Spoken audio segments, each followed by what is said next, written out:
শুধুমাত্র ২টা মুভি করে মানুষটা হয়ে গেল সুপারম্যান। সময়টা 27 সেপ্টেম্বর 2023। আমাদের জেমস গান এসেই বলে ডেভিড করেন সুইট হবে আমাদের নতুন সুপারম্যান। কিন্তু তখন আমরা এই নামের মানুষটাকে চিনতাম না। আমাদের মনে শুধু একটাই কথা আর একটাই প্রশ্ন, হেনরি ক্যাভিলের মতো ক্যারেক্টারকে সরিয়ে দিয়ে এর নির্পুকিত হবে আমাদের সুপারম্যান। জিনিসটা আমাদের গলা দিয়ে নামেনি, বাট তখনও কেউ জানতো না এই মানুষটা কে বা কোথা থেকে এসেছে আর কেনই বা এই মানুষটাই সুপারম্যানের জন্য এতটা পারফেক্ট।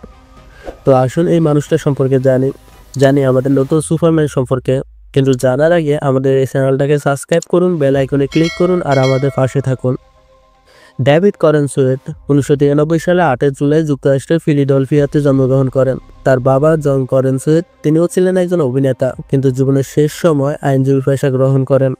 ডেভিড নিজের লাইফে অনেকগুলো মুভির জন্য অডিশন দিয়েছে, কিন্তু শুধুমাত্র 2টা মুভিতে লিড রোল হিসেবে কাজ করতে পেরেছেন। তবে সে পরিচিতি পায় নেটফ্লিক্সের দ্য পলিটিশিয়ান আর হলিউড থেকে। অন্যদিকে ডিসিউতে তখন অনেক খারাপ অবস্থা, তাদের ইউনিভার্সের সকল মুভি ফ্লপ হয়ে যাচ্ছে, ব্ল্যাক অ্যাডামের মতো মুভিগুলোও ফ্লপ হয়ে যাচ্ছে।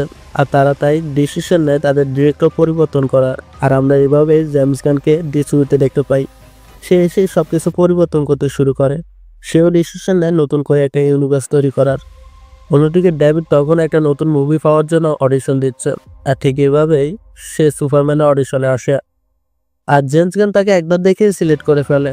তবে এটার কল্পনা ডেভিড নিজেও করেনি। আর আমরা এইভাবেই আমাদের নতুন সুপারম্যানকে পাই। এখন কেমন লাগলো এই নতুন সুপারম্যানের গল্প? কমেন্ট করে জানাও। আর এমন নতুন ভিডিও পাওয়ার জন্য